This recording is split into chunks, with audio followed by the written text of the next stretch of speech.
Media సోదరులకు నమస్కారము. సంవత్సరం పొడుగున 11 నెలలైంది మేము ప్రభుత్వంలోకి వచ్చి.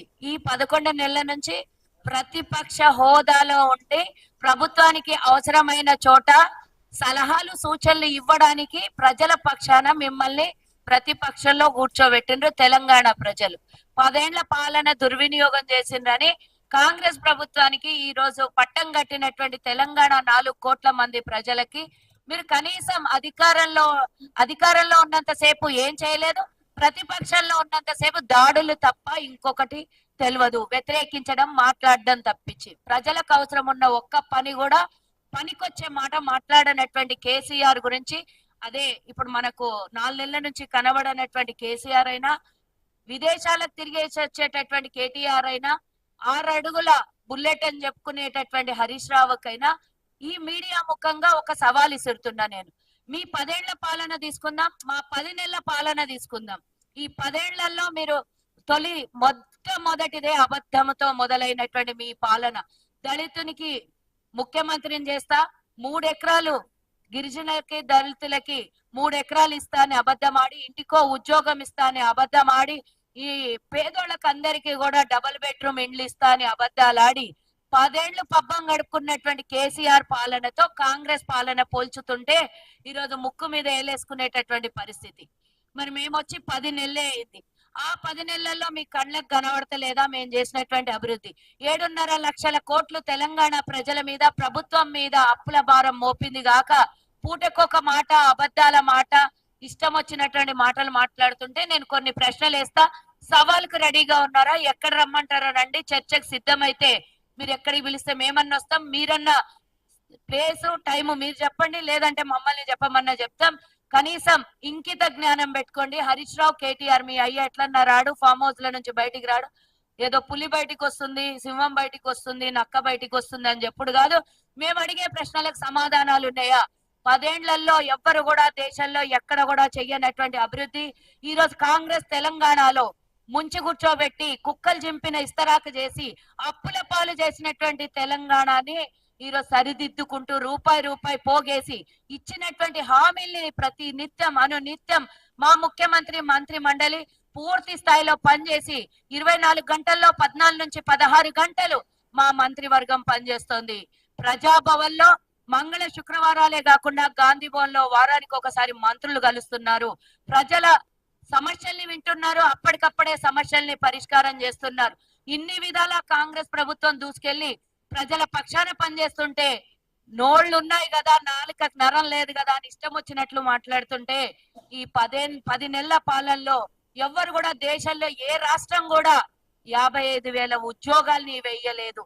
మేము వచ్చిన ఎంబడే 100 రోజుల్లో ఉద్యోగాల్ని మొదలు పెడితే ఇప్పటి వరకు ఉద్యోగాల జాతర చేస్తోంది కాంగ్రెస్ ప్రభుత్వం. ఈ రోజు ఎవరు కూడా డిఎస్సి 11,000 డిఎస్సి చరిత్రలో మీరు గతంలో 10 ఏళ్ళు ఒక్క డిఎస్సి అయ్యలేదు. మేము వచ్చినటువంటి 10 నెలల్లోనే 11,000 ఉద్యోగాల్ని కల్పిస్తూ డిఎస్సి ఉద్యోగాల పోస్టుల్ని భర్తీ చేసినాం. కులగణన గురించి రోజు రెచ్చగొట్టి ప్రజల్ని ఇంటికి వస్తుంటే ఎవరైతే అధికారులు ఇంటికి వచ్చి కులగణన గురించి మీ దగ్గర వివరాలు సేకరిస్తుంటే వాళ్ళ మీద వ్యతిరేకంగా ప్రయోగం చేయమని మీ దరిద్రం పాలనలో చేసిన తప్పిదాలు కాకుండా మీరు జనగణన చేసిండ్రు. అదేడున్నది ఇంతవరకు దాని లెక్కలేదు, పత్రం లేదు. దాని మీద ఖర్చు చేసినటువంటి డబ్బు కోసమన్నా కనీసం దాని డేటా ఇయ్యలేదు. ఈ రోజు మా ప్రభుత్వం ముందుకెళ్లి ఈ కులగణన గురించి అవగాహన లేకుండా అసలు రెచ్చగొట్టే విధానం. ఈ కులగణన ఎందుకు చేస్తున్నాం? కులగణన చేస్తే తెలంగాణలో అట్టడుగులో ఉన్నటువంటి ఆర్థిక ఇబ్బందులు, బిపిఎల్ లెవెల్ కన్నా కింది స్థాయిలో ఉన్నటువంటి అందరికీ కూడా ప్రభుత్వ ఫలాల్ని దక్కాలని ప్రభుత్వం ముందుకెళ్తుంటే, అందరి కులగణన చేస్తుంటే ప్రతి కులానికి చెందాల్సినటువంటి ప్రభుత్వ ఫలాలని రాజకీయంగా, సామాజికంగా, ఆర్థికంగా బాగుపడాలని అన్ని విధాల ప్రభుత్వం దూసుకెళ్తుంటే దాని మీద చర్చలు మీరు చెయ్యలేదు, చేసినోనికి చెయ్యనియ్యరు. ఇది 1931లో అప్పుడెప్పుడో బ్రిటిష్ వాడు ఉన్నప్పుడు కులగణన చేసింది. తర్వాత 90 ఏళ్ల తర్వాత 92, 93 సంవత్సరాల తర్వాత కాంగ్రెస్ ప్రభుత్వం ఏర్పడగానే దేశంలోనే ఎవ్వరూ చేయనంత ఈ రోజు కాంగ్రెస్ ప్రభుత్వం డబ్బుకు కొరత ఉన్న, ఆర్థిక ఇబ్బందులున్నా, ట్రెజరీలో రూపాయి లేకున్నా కూడా ధైర్యంతో ప్రజల ఆశీర్వాదంతో ముందుకెళ్తున్న కాంగ్రెస్ ప్రభుత్వం ఈ రోజు కులగణన చేపట్టింది. కులగణన వల్ల రేపు పొద్దున అన్ని విధాల రాజకీయంగా నా కులానికి ఎంత హక్కు అని అడగడానికి ఈ రోజు కులగణన పనికొస్తుంది. ఆర్థికంగా వెనుకబడినోడికి ప్రభుత్వ ఫలాల్ని అడగడానికి పనికొచ్చేటటువంటి ఇంత మంచి కులగణని ఈ రోజు మేము సేకరిస్తుంటే దాని మీద మీ వ్యంగ్యంగా మాట్లాడే మాటలు, రెచ్చగొట్టే విధానాలు, అంతేకాకుండా ఈ రోజు రాహుల్ గాంధీ గారు ఆ రోజు మనము పాదయాత్రలో చెప్పిండ్రు, నిన్నటి వరకు ఎన్నికల్లో చెప్పిండ్రు కులగణన అనేది ఎక్స్రే ఎట్లా తీస్తామో అట్లా కులగణన చేపట్టాలి అని చెప్తే ఒక అడుగు ముందుకేసి మన ముఖ్యమంత్రి గారు ఎక్స్రేనే కాదు మొత్తం health body checkup, complete body checkup చేసుకుంటే ఎట్లా రిపోర్ట్ వస్తుందో ఆ విధంగా ప్రతి ఒక్కరు ఇంట్లో ఎవరికి ఏ అవస్థలున్నా, ఏ కష్టాలున్నా, ఏ నష్టాలున్నా, నిరుద్యోగం ఉన్నా, ప్రభుత్వ ఫలం అందకపోయినా కూడా ఈ కులగణన ద్వారా ప్రజలకి ఈ రోజు ప్రభుత్వం అందుబాటులో రావడానికి ఇంత మంచి ఒకటి దేశంలో చెప్పుకోదగినటువంటి కులగణన సేకరిస్తోంది. ఇదేమన్నా మీరు చర్చకు సిద్ధమా అని అడుగుతున్నా, అవసరమైతే నేను ఇంత వివరంగా చెప్తున్నా మీరు చర్చకు రండి అని అడుగుతున్నా. అంతేకాకుండా మొట్టమొదటిసారి దేశంలో ఒకే ఒక ఇచ్చినటువంటి వాగ్దానం మీద ఒకటి 18,000 కోట్ల రూపాయలు రుణమాఫీ చేసింది రైతులకి. ఏకకాల రుణమాఫీ దేశంలో ఎవ్వరు కూడా ఒకే ఒక ఇచ్చినటువంటి హామీని నెరవేర్చుకోవడానికి ఏకకాల రుణమాఫీ 2 లక్షల లోపల ఉన్నటువంటి వాళ్ళకు 18,000 కోట్ల రూపాయలు రుణమాఫీ చేసింది. మీరు మొత్తం రైతు బంధు అని 10 ఏళ్లలో ఇవన్నీ మేము ఒక్క నెలలో ఇచ్చి చూపించినాం. ఇది కదా కాంగ్రెస్ చేస్తున్నటువంటి లబ్ధి ప్రజలకి, ఇది కదా రైతులకు అండగా నిలబడుతుంది. అంతేకాకుండా ఇచ్చినటువంటి హామీలో భాగంగా 500 రూపాయలు రైతులకి బోనస్ గా సన్న బియ్యం మీద కాంగ్రెస్ ప్రభుత్వం ఇస్తోంది. ఈ రోజు మీరు ఎన్నడన్నా ఇచ్చిర్రా? కనీసం ఒడ్లు కొనడానికి కూడా నిరాకరించిన వాళ్ళు మీరు. ఈ రోజు కాంగ్రెస్ ప్రభుత్వం ముందుకొచ్చి 500 రూపాయలు వాళ్ళకి బోనస్ ఇస్తోంది. అలాగే గ్రూప్ 1 దేశ చరిత్రలో ఎవ్వరు కూడా చెయ్యనటువంటిది. గ్రూప్ 1 లో 562 మందికి ఒకేసారి ఈ రోజు ఉద్యోగం కల్పించి వాళ్ళకి ఈ రోజు ఉద్యోగ భర్తీ చేసింది అంటే ఎవ్వరు కూడా చెయ్యనటువంటిది. ప్రతిసారి మీరున్న 10 ఏళ్లలో ఎగ్జామ్స్ పెట్టరు, పెడితే నోటిఫికేషన్ వస్తే లీకేజ్లు అన్న అయితే, పోస్ట్ పోన్ అన్న అవుతుంది, కేసులు అన్నా పడతాయి. దానికి మీ మొక్కలకు ఏం చేయలేదు. కాంగ్రెస్ ఇచ్చిన హామీల్ని 55,000 ఉద్యోగాల్ని కల్పించడం అంటే మామూలు విషయం కాదు. ఒక్క సంవత్సరం లోపల కాదు, 6 నెలల లోపల 55,000 ఉద్యోగాలను ఇచ్చిన కాంగ్రెస్ చరిత్రతో మీరు పోల్చుకుంటున్నారు. మేము ఇచ్చినటువంటిది మహిళలకు అండగా నిలబడి కాంగ్రెస్ ప్రభుత్వం రాగానే ఒకటి రక్షణ ప్రభుత్వం ద్వారా మహిళలకి రక్షణతో పాటు సేఫ్ జర్నీ 1,30,000 మంది ఈ రోజు వరకు, 1,30,00,000 మంది ఈ రోజు వరకు మహిళలు బస్సు ప్రయాణం చేసి ఈ రోజు ఆర్టీసీ నష్టాల్లో ఉండి మనం చూసినాం. ఆ రోజు 50 మంది ఆర్టీసీ కార్మికులు చచ్చిపోయిన, వేతనాలు పెంచమని, ఆర్టీసీని ప్రభుత్వంలో విలీనం చేయమని రకరకాలుగా ఉద్యమాలు చేస్తే ఆ రోజు ఆర్టీసీ ఉద్యోగస్తులు చచ్చిపోయినటువంటి దాఖలాలు, వాళ్ళు చనిపోయిన దాని మీద ప్రగతి భవన్ లో కూర్చొని బిర్యానీ పెట్టినటువంటి కేసీఆర్. కానీ ఈ రోజు ప్రభుత్వంలో అధికారంలో రాగానే మహిళలకే కాకుండా అటు ఆర్టీసీ ఉద్యోగస్తులకు కూడా నష్టాల్లో ఉన్నటువంటి ఆర్టీసీకి 3,000 కోట్ల రూపాయలు చెల్లించి లాభాల బాటల దిశగా పంపించినటువంటి కాంగ్రెస్ ప్రభుత్వం మీద మీరు మాట్లాడుతున్నారు ఈ రోజు. అంతేకాకుండా ఇచ్చిన హామీలో 200 యూనిట్లు మేము ఉచితంగా ఇస్తామని చెప్పాం. ఇప్పటి వరకు 43 లక్షల గృహాలకి 200 యూనిట్ల ఉచిత విద్యుత్ సరఫరా చేస్తోంది కాంగ్రెస్ ప్రభుత్వం.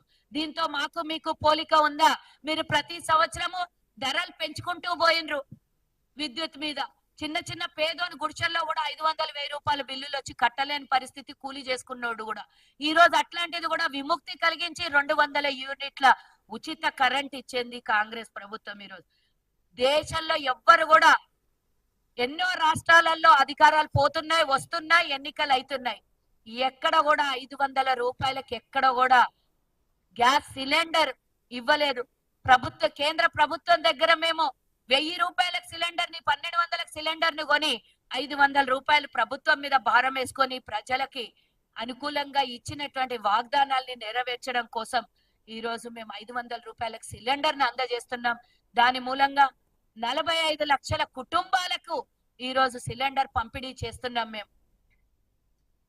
అంతేకాకుండా 4.5 లక్షల ఇందిరమ్మ ఇండ్లని ఈ రోజు మేము శంకుస్థాపన చేసి ముందుకెళ్తోంది. అగ్గిపెట్టె ఇల్లు అన్న కేసీఆర్, కానీ ప్రభుత్వ హయాంలో ఒక్క రోజు కూడా కనీసం 20-30 వేల ఇండ్లను కూడా ఇయ్యలేదు నువ్వు. ఈ రోజు మేము 4.5 లక్షల ఇండ్లని మేము ప్రతి నియోజకవర్గానికి 119 నియోజకవర్గాల్లో 4.5 లక్షల ఇండ్లకి మేము మొదలు పెట్టాము. ఈ రోజు దీనికి 22,000 కోట్ల రూపాయలు ప్రభుత్వ ధనం ఖర్చు అవుతుంది. అయినా కూడా స్థలం ఉన్నోడికి డబ్బులు ఇస్తూ ఇల్లు కట్టిస్తున్నాం, స్థలం లేనోడికి స్థలము డబ్బులు ఇచ్చి ఇల్లు కట్టిస్తున్నాం. ఈ రోజు మేము అన్ని విధాల ప్రజలకు ఇచ్చినటువంటి హామీల్ని ఒక్కొక్కటి నెరవేరుస్తుంటే పొద్దుమూకుల ఇచ్చిన వాగ్దానాలు ఎక్కడ పోయినాయి, హామీలు ఎక్కడ పోయినాయి, 420 ఏమైంది, కాంగ్రెస్ గురించి మాట్లాడేటంత మీకు కనీసం నాలుక మీద ఉచ్చరించేటటువంటి అర్హత కూడా లేదు. 10 ఏళ్ళు మొత్తం రాష్ట్రాన్ని దోచుకొని తిన్నారు. 17,000 కోట్ల మిగులు బడ్జెట్, 72,000 కోట్ల అప్పు కేవలం 65 సంవత్సరాలలో మీ మీద భారం ఉంటే ఈ రోజు 7.5 లక్షల కోట్ల అప్పు చేసింది కాక నోటికొచ్చినట్లు వెదవ కూతలు కూస్తున్నారు. ఆరోగ్యశ్రీ ప్రైవేట్ ఆసుపత్రులకు డబ్బులు చెల్లించలేక ఆ రోజు ఎవ్వరు కూడా ఆరోగ్యశ్రీ దగ్గర తీసుకొని ఆసుపత్రిలో పోవాలంటే భయపడినరు, ఆసుపత్రిలో కూడా ఎవరు ట్రీట్మెంట్ ఇవ్వలేదు. కానీ ఈ రోజు ఇంత అప్పుల్లో ఉన్నటువంటి రాష్ట్రమైనా సరే మేము ఇచ్చినటువంటి హామీ నెరవేర్చడానికి కోసం 5 లక్షల్లో ఉన్నటువంటి ఆరోగ్యశ్రీ 10 లక్షలకి చేర్చి ఎంతో మంది పేదలకి, నిరుపేదలకి ఈ రోజు కార్పొరేట్ లెవెల్లో వైద్యం అందిస్తున్నటువంటి మా ప్రభుత్వం.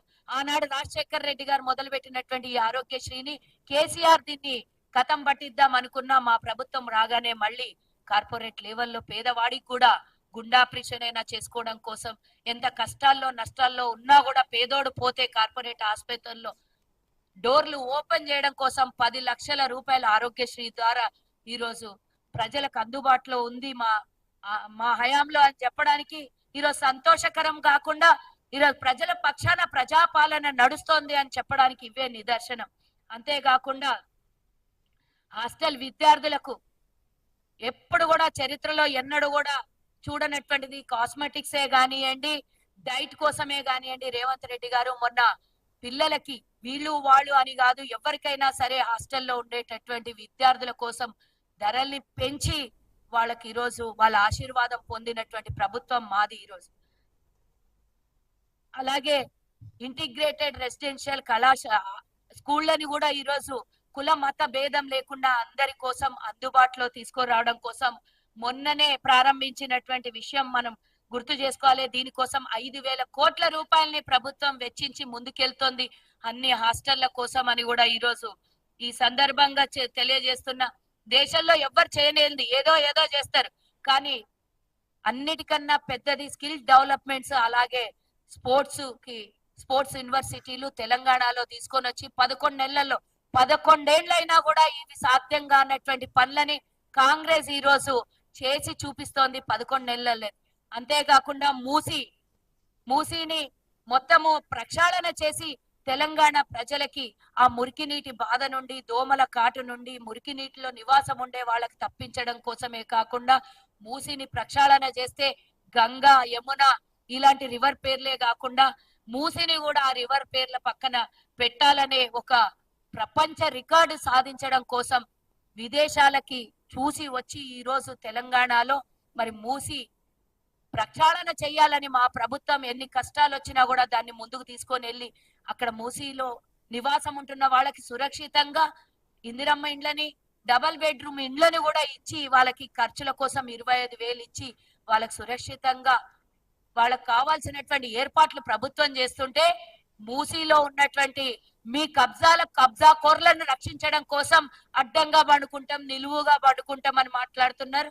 ఈ రోజు చెప్తున్నారు, అడ్డంగానన్నా పండుకోండి, నిలువుగానన్నా పండుకోండి. ప్రభుత్వం చేసే పనులు ప్రజలకు ఉపయోగపడే పనులు 4th సిటీగా కాకుండా ప్రపంచంలోనే పేరు ప్రఖ్యాతిగాంచి రాబోయే 100 సంవత్సరాల కోసం మంచి జరగడం కోసం ప్రభుత్వం తీసుకున్న డెసిషన్ ఆగేది లేదు. మీరు అడ్డం పండుకున్న బుల్డోజర్లు ఎక్కిచ్చైనా సరే ప్రభుత్వం తీసుకున్నటువంటి డెసిషన్స్ ముందుకెళ్తది. ప్రజల ఆశీర్వాదం ఉన్నంతసేపు కాంగ్రెస్ పార్టీని గాని, కాంగ్రెస్ ప్రభుత్వాన్ని గాని, రేవంత్ రెడ్డి ప్రభుత్వాన్ని గాని ఎవరు కూడా ఏలుబెట్టి చూపించినా తల్లో వెంట్రుక కూడా పీకలేరని సందర్భంగా తెలియజేస్తూ ఈరోజు తెలంగాణ అభివృద్ధిని ఓర్చుకోలేనటువంటి బీఆర్ఎస్ వాళ్ళు మొన్న మనం చూసినాం కొడంగల్లో చేసినటువంటి ఘటనని ప్రభుత్వ అధికారి మీద చేసినటువంటి దాడుల్ని మేము చూసినాము. మా సొంత జిల్లాలో రేవంత్ రెడ్డి గారి ఇలాకాలో మీరు ఎలిబెట్టబోయినరు బిడ్డ, కాసుకోండి. ఇలాంటి పనులు ఎక్కడన్నా చేస్తే రేపు పొద్దున ఇక ఒక్కడు అరెస్ట్ అయ్యిండో ఆల్రెడీ, ఇంకొకడు కూడా పెద్ద తలకాయ లేచిపోయే పరిస్థితి వస్తుంది. ఇట్లాంటి మీ ప్రెస్టేషన్ లో మీరు 10 ఏళ్ల అధికారంలో లేకపోవటం వల్ల ఇలాంటివన్నీ మీకు లోపల నుంచి అది చంద్రముఖి వచ్చినట్ల మీరు రకరకాలుగా మీ వేషధారణలు మీ మాటలు మారుతా ఉన్నాయి. ఖబర్దార్ కేటీఆర్ అని చెప్తున్నా. ఎవరు అధికారుల మీద గాని పోలీసు వ్యవస్థ మీద గాని లా అండ్ ఆర్డర్ మీద మీరు ఎవరన్నా ఇలాంటివి చేస్తే మాత్రం చూసుకుంటూ ఊరుకోదు, ఉపేక్షించదు. ఈ ప్రభుత్వం ప్రజాపాలనలో నడుస్తున్నటువంటి ప్రజల కోసం నడుస్తున్నటువంటి పాలన కాబట్టి ఏలు పెట్టి చూస్తే ఏలు పోతుంది, కాలు పెట్టి చూస్తే కాలు పోతుందని ఈ సందర్భంగా తెలియజేస్తూ అవసరమైన చోట సలహాలు సూచనలు ఇవ్వండి. లేదా మూసుకొని 30 మంది ఉన్నారు ఎమ్మెల్యేలు, ఇక నాకైతే గుర్తులేదు కానీ ఆ 30 మందిని కాపాడుకునే ప్రయత్నం మాత్రం చేయండి. మిగతా విషయాలలో తల దూర్చొద్దని ఈ సందర్భంగా హెచ్చరిస్తూ తర్వాత సోదరుడికి మాట్లాడమని కోరుతున్నాను. పత్రికా మిత్రులకు, అదేవిధంగా వైశా కార్పొరేషన్ రాష్ట్ర చైర్మన్ సుజాత గారికి, రాష్ట్ర నాయకులు అర్జున్ నాయక్ గారికి, అదేవిధంగా సెక్రటరీ యాదవ్ గారికి,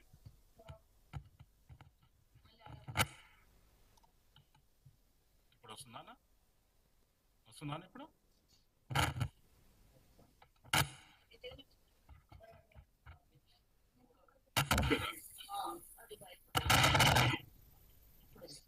హలో ఇప్పుడు వస్తుందా? మీడియా మిత్రులకు, ఎలక్ట్రానిక్ అండ్ ప్రింటింగ్ మీడియా వారికి, రాష్ట్ర వైశ్య కార్పొరేషన్ చైర్మన్ కాల్వ సుజాత గారికి, రాష్ట్ర నాయకులు అర్జున్ నాయక్ గారికి, జనరల్ సెక్రటరీ యాదవ్ గారికి,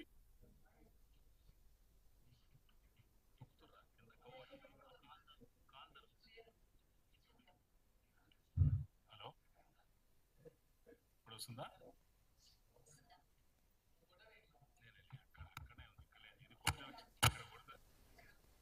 కొడుతూ వచ్చేది కాదు.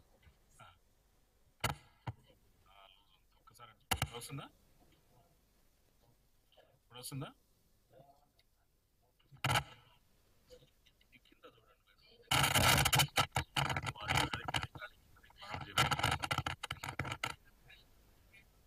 ఇప్పుడు వస్తుందా?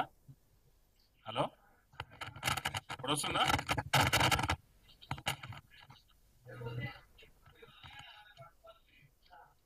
Hello printing and electronic media మిత్రులకు, ఈరోజు మరి రేవంత్ రెడ్డి గారి సర్కార్ నవంబర్ 14వ తారీఖు నుంచి డిసెంబర్ 7వ తారీఖు వరకు మరి ప్రజాపాలన ఉత్సవాలు జరుపుకోవాలని ప్రభుత్వం అఫీషియల్ గా ప్రకటించడం జరిగింది. మరి కొంతమంది అంటున్నారు అవాకులు చావకులే పేలుతున్నారు, ఏం సాధించారని. మీరు 11 నెలల కాలానికి 1 ఇయర్కే చేసుకుంటున్నారు అంటున్నారు. ఇవాళ మీరు ఒక్కసారి ప్రజానికం, తెలంగాణ ప్రజానికం ఈ 11 నెలల కాలంలో ఎంత అభివృద్ధి చెందిందో మనం చాలా స్పష్టంగా చూస్తున్నాం. ఇవాళ విద్యా విషయాన్ని చూసుకుంటే ఇవాళ స్కిల్ యూనివర్సిటీ కానీ, అదేవిధంగా స్పోర్ట్స్ యూనివర్సిటీ కానీ రావడం జరిగింది రేవంత్ రెడ్డి గారి నాయకత్వంలో. అదేవిధంగా గిరిజన యూనివర్సిటీకి మరి భూములు కూడా కేటాయించడం జరిగింది. వీళ్ళు ఎక్కడా లేని విధంగా మరి విద్యార్థులకు ఏదైతే ఉందో వాళ్ళకు మెస్ ఛార్జీలు పెంచడం కానీ, అదేవిధంగా మెయింటెనెన్స్ కాస్మెటిక్ ఛార్జీలు దాదాపు ఒక 40% పెంచడం జరిగింది. మరి గతంలో కేసీఆర్ ఉన్నప్పుడు ఇప్పుడు కూడా ₹1 పెంచిన పాపాన పోలేదు 10 సంవత్సరాల కాలంలో. ఇవాళ రేవంత్ రెడ్డి గారి సర్కార్ వచ్చిన 11 నెలల కాలంలోనే దాదాపు 40% వాళ్ళ ఛార్జీలు పెంచడం జరిగింది. మరి అదేవిధంగా ఎడ్యుకేషన్ లో కూడా సమూల మార్పులు వచ్చే విధంగా నూతన విద్యా విధానాన్ని తీసుకొస్తుండ్రు. గతంలో టీఆర్ఎస్ ఉన్నప్పుడు ఇప్పుడు కూడా నూతన విద్యా విధానాన్ని తీసుకురాలేదు. రేవంత్ రెడ్డి గారి సర్కారు నూతన విద్యా విధానాన్ని కూడా తీసుకురావడం జరుగుతుంది. మరి మనం అదేవిధంగా ఉద్యోగాలు చూసుకున్నట్టయితే వచ్చిన 11 నెలల కాలంలోనే దాదాపు 56,000 ఉద్యోగాలు ఇవ్వడం జరిగింది. అదేవిధంగా ఉపాధ్యాయులు 11,063 ఉపాధ్యాయుల ఉద్యోగాలు. మరి అదేవిధంగా గ్రూప్ 1 చూసాం మనం. 2 నెలల కాలంలోనే గ్రూప్ 1 ఉద్యోగాలు నియమించిన చరిత్ర ఇవాళ తెలంగాణ రాష్ట్రంలో కాంగ్రెస్ పార్టీ సందర్భంగా చెప్తున్నా నేను. మరి మనం చూసాము దాదాపు 563 గ్రూప్ 1 ఉద్యోగాలు అయిపోయినాయి. గ్రూప్ 3 కూడా జరుగుతున్నాయి. నర్సింగ్ కావచ్చు, ఏ డిపార్ట్మెంట్లు ఎక్కడున్నా కూడా ప్రతి ఉద్యోగాలు కూడా ఇవ్వడం జరుగుతుంది. మరి యూనివర్సిటీలు ఎన్ని ఖాళీలు ఉన్నాయి కూడా మనం చూసాం. ఇలా కేసీఆర్ గారి పాలనలో యూనివర్సిటీలు మొత్తం అస్తవ్యస్తం అయిపోయినాయి. ఎక్కడ వేసిన గొంగర అక్కడనే ఉంది. టీచింగ్ కానీ నాన్ టీచింగ్ కానీ ఎక్కడ కూడా ఎలాంటి నియామకాలు జరగలేదు, మనం చూసాం. మరి ఇవాళ మరి మా ప్రభుత్వం వచ్చిన తర్వాత అన్ని ఒక్కసారి లెక్కలు తీసి మరి దానికి జాబులు వేసే ప్రయత్నాలు కూడా జరుగుతుంది. మరి యూనివర్సిటీ వీసీలు కూడా అన్ని యూనివర్సిటీలు కూడా దాదాపు వీసీలు నియమించడం జరిగింది. ఇవాళ అదేవిధంగా విద్యారంగంలో ఒక సమూల మార్పులు తీసుకురావడానికి ఎడ్యుకేషన్ కమిషన్, దానికి సలహాలు ఇవ్వడానికి కూడా ఒక కమిషన్ ఏర్పాటు చేయడం జరిగింది. అంటే ప్రతి ఒక్క దాంట్లో కూడా ఒక దాని మీద డెప్త్ గా ఒక ప్రభుత్వం ఏ విధంగా చేస్తుందో మీరు దయచేసి గమనించండి. అదేవిధంగా ఉద్యోగాలు చూసాం, మనం విద్య చూసాం. ఇవాళ వ్యవసాయ రంగాన్ని చూస్తే 10 సంవత్సరాల కాలంలో తెలంగాణ ప్రభుత్వంలో వ్యవసాయ రంగం కుంటుపడిపోయింది. మరి ఆయన 25,000 ఎలా ఇచ్చారో మనందరం చూసాం. నేను రైతు బిడ్డనే. ఈ 25,000 వచ్చే లోపల ఇంకో 25,000 ఒంటితోటి వచ్చాయి, మరి అవి అంతకాడికి వచ్చాయి. కానీ ఏకకాలంలో 22,22,365 మంది రైతులకు దాదాపు 18,000 కోట్ల రూపాయలు మార్పు చేసిన చరిత్ర ఇవాళ కాంగ్రెస్ పార్టీదని నేను గర్వంగా చెప్తున్నాను. ఇంకా దాదాపు 13,000 కోట్ల రూపాయలు ఉన్నాయి అక్కడ. ఏదైతే ఉన్నదో ఇంకా 22 లక్షల మంది రైతులు వాళ్ళని కూడా గుర్తించి మరి వాళ్ళకి డిసెంబర్ నాటి కూడా వస్తాయని కూడా మరి తుమ్మల గారు చెప్పారు. అదేవిధంగా రైతులకు కూడా ఏకకాలంలోనే మరి ఇవన్నీ చేశాం. మళ్ళీ అదేవిధంగా ధాన్యాల కొనుగోలు కేంద్రాలు దాదాపు 7,800 ధాన్యాల కొనుగోలు కేంద్రాలు ఏర్పాటు చేశాం. పత్తి కొనుగోలు కేంద్రాలు కూడా సకాలం జరుగుతున్నాయి. మరి ఎక్కడ కూడా ధాన్యం తరుగును కూడా తగ్గించడం, అందరికి అందుబాటులో ఉంటాడు, రైతులకు నష్టం కాకుండా జరిగే ఉద్దేశంతో చేస్తున్నాం. మనం చూసాం పరిపాలన వికేంద్రీకరణలో భాగంగా మరి ఫార్మా సిటీని చూసాం మనం. ఈ ఫార్మా సిటీ కేసీఆర్ గారు దాదాపు 14,000 ఎకరాలను సేకరించారు. నేను ఒకటి చెప్తున్నా, 14,000 ఎకరాలు కేసీఆర్ కాంగ్రెస్ పార్టీ అడ్డవసరం నువ్వు సేకరించే వాడివా? నీలాగా స్పాన్సర్డ్ ప్రోగ్రామ్ రైతుల ముసుగులో బీఆర్ఎస్ కార్యకర్తలు గుండాలు చేసిన దాడిలాగా మేము చేస్తే నువ్వు ఒక ఎకరంగా సెంటు కూడా చేసుకునేవాడి కాదు. కానీ ఇలా కాంగ్రెస్ పార్టీ డెవలప్మెంట్ కి ఏ రోజు కూడా అడ్డు రాలేదు. ఇవాళ మేము లగచర్లో ఒక కలెక్టర్ ప్రతీక్ జైన్ గారు అయితేంది, అడిషనల్ కలెక్టర్ లింగానాయక్ గారు, సబ్ కలెక్టర్ ఉమాశంకర్ గారు వీళ్ళందరూ వెళ్ళినప్పుడు కావాలని ఒక సురేష్ అనే వ్యక్తి, కేటీఆర్ గారు, మరి అదేవిధంగా నరేందర్ రెడ్డి, పట్టణ నరేందర్ రెడ్డి యొక్క అనుచరుడు, ప్రధాన అనుచరుడు వాళ్ళ ఉద్దేశంతో కలెక్టర్ గారిని క్లియర్ గా పక్కకు తీసుకెళ్లి ఇలా కలెక్టర్ గారి మీద దాడి చేసిన చరిత్ర ఇవాళ బీఆర్ఎస్. ఇవాళ మేము మరి మీరు అక్కడ ఎందుకు చేస్తున్నాం? ఫార్మా సిటీ ఏదైతే ఉందో ఆ ఫార్మా సిటీలో ఒక్కటి ఉంటే బాగుండదు, పరిపాలన వికేంద్రీకరణ ఉండాలని కాంగ్రెస్ పార్టీ భావించింది. ఒకే చోట అభివృద్ధి జరిగితే మళ్ళీ గొడవలు వస్తాయి. ఇవాళ తెలంగాణ ఉద్యమం, తెలంగాణ అస్తిత్వం దేని మీద ఏర్పడుతుందో మనకు తెలుసు. ఇవాళ ఆంధ్రాలో మనం డెవలప్మెంట్ కాలేదని చెప్పేసి తెలంగాణ ఉద్యమం వచ్చింది. ఇవాళ రేపు తెలంగాణ అంటే హైదరాబాద్ అంటే అయిపోయింది. వాస్తవంగా మాది ఖమ్మం హైదరాబాద్ అన్నట్టే ఉంది ఇవాళ మొత్తం. కాకుండా రేవంత్ రెడ్డి గారు ఏంటంటే హైదరాబాద్ రింగ్ రోడ్డు ఏదైతే ఉందో ఒక 10 క్లస్టర్లుగా చేసి ఇవాళ అక్కడ ఇండస్ట్రియల్ కారిడార్ పెడుతున్నారు.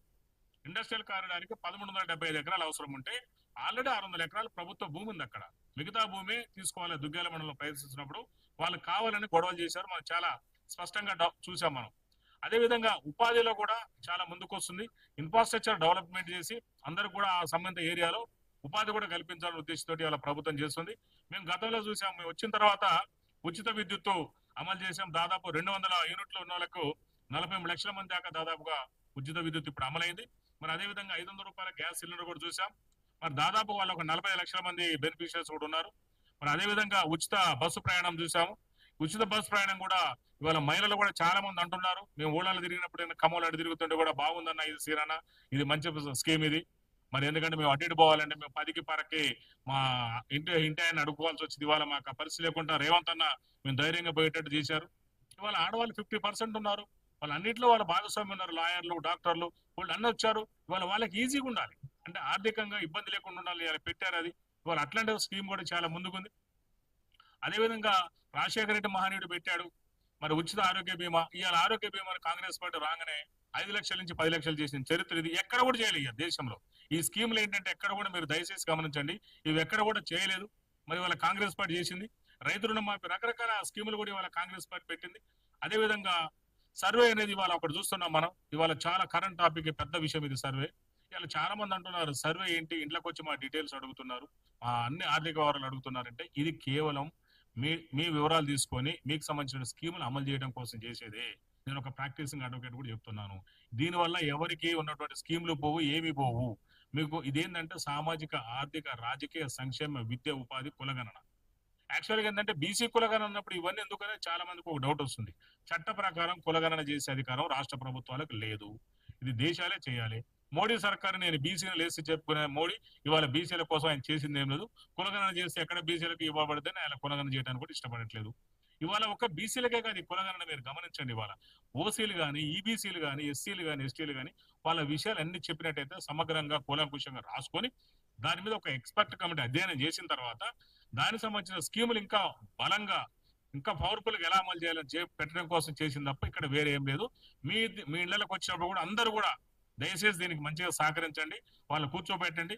మనం చూసాం అధికారుల పోతే కుక్కల్ని ఉజుగొల్పిన చరిత్ర ఉంది. మనం అధికారులతో బాధ అనేది స్వయంగా కేటీఆర్ చెప్తున్నారు. మరి అట్లా ఎట్లా ఉజుగొలుపుతున్నారో చూడండి మీరు. ఇలా ఎట్లుంది కేసీఆర్ ఏంటంటే అధికారుల మీద ఇవ్వాలి. ఐఏఎస్ ఆఫీసర్లు కూడా ఇలా స్కీములు ఇరికిచ్చారు. వాళ్ళు అమేయ్ కుమార్ గారు భూముల కుంభకోణంలో ఇరికారు, జిఎస్టీ కుంభకోణంలో ఏమో మాజీ సిఎస్ సోమేష్ కుమార్ గారు ఇరికారు. మనం చూసాం ఈ రేస్ కోర్సులు దాంట్లో అరవింద్ కుమార్ గారు ఇరికారు. అంటే ప్రభుత్వం ఐఏఎస్ వాళ్ళని అడ్డం పెట్టుకుని కూడా ఇవాళ లక్షల కోట్ల కుంభకోణానికి పాల్పడరు. 10 సంవత్సరాలు మీరు చేయలేంది మేము సింపుల్ చెప్పాలంటే 10 నెలల కాలంలో చేసి చూపించింది ఇలా కాంగ్రెస్ పార్టీ అని నేను చాలా స్పష్టంగా చెప్పగలుగుతున్నాం. అదేవిధంగా ఇంకా మనం చూసుకున్నట్టయితే కేటీఆర్ గారు ఎప్పుడు కూడా విమర్శలకే తప్ప ఏమి ఆయన వర్క్ చేయట్లేదు మనం చాలా స్పష్టంగా గమనిస్తున్నాం. మరి ఇలా మా ఖమ్మం జిల్లాలో కూడా మరి సీతారామ ప్రాజెక్ట్ అనేది మన రేవంత్ రెడ్డి గారు వచ్చి దాన్ని ఓపెనింగ్ చేశారు. మరి కేసీఆర్ నేను అడుగుతున్నా, మీరు 10 సంవత్సరాల కాలంలో ఏం చేశారు? మీరు ఎన్హాన్స్మెంట్ చేశారు. కాళేశ్వరం ప్రాజెక్టు ఒక శనేశ్వరం ప్రాజెక్ట్ లాగా చేశారు. మరి 21 అక్టోబర్ 2023 ఏం జరిగింది? మేడిగడ్డ యొక్క పిల్లర్ కూలింది. వాళ్ళ అయ్యల్లే మీ పాపం పండింది. ఆ రోజు నుంచి ఈ రోజు వరకు కూడా మొత్తం మీ అవినీతి చిట్టాలను బయటకు వస్తున్నాయి. ఈ రేస్ కోర్సు తోటి మీరు 55 కోట్ల రూపాయలు గడప దాటించలేదా కేటీఆర్? ఇవాళ మీరు చేసినయే మీకు ఉరితాళ్ళు అవుతున్నాయి. కేటీఆర్ మాట్లాడితే నేను జైలుకు పోతా అంటాడు. మరి ఆయనకు అంత సరదా ఎందు అంటే ఆయన ఉద్దేశం ఎట్లుందంటే ఉంటేనేమో సీట్ మీద కూర్చోవాలి, లేకపోతే జైలుకు పోవాలి. ఎందుకు కేసీఆర్ అంత వద్దరా? నేను టైం వచ్చినప్పుడు ఖచ్చితంగా నువ్వు జైలుకు పోతావు. మరి ఎవడరా అని నోటిపోయి మీరు తిట్లే మీకు బాగా అలవాటు అయిపోయింది. నోటికి ఏదో అదే మాట్లాడుతున్నారు. ఎవడరా నన్ను అరెస్ట్ చేసేదంటారు, ఏదో మాట్లాడుతారు. మీరు మారక ద్రవ్యాల మత్తులు ఏం మాట్లాడుతున్నారో మరి మాకు అర్థం కావట్లేదు అనిపిస్తుంది. కేటీఆర్ చాలా స్పష్టంగా చెప్తున్నాం, కాంగ్రెస్ పార్టీలో డెవలప్మెంట్ అనేది ఆగదు. ఈ కాంగ్రెస్ పార్టీ అంటే ప్రజలది, ఏ ఒక్కళ్ళు కాదు. ఇది కాంగ్రెస్ పార్టీలో సర్వతోముఖ అభివృద్ధి ఉంది.